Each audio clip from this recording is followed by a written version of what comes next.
Panda. Ano, Panda? Ano? Wala na naman yung amo mo. Nagpunta na naman ng Canada. Daming pupuntahan lugar sa Canada pa nagpunta. Nag-aaksaya lang siya ng pera. Ano? Panda. Tataya ako mamaya sa loto Panda. Tataya ako sa loto mamaya. Panalunin mo Kung ang pag-asa ko.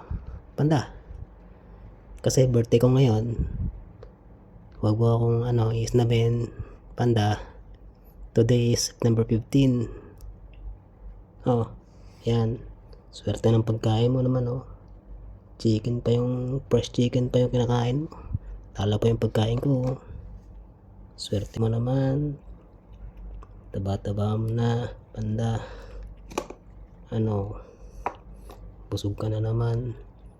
Ako pa nga, hindi pa nga kumakain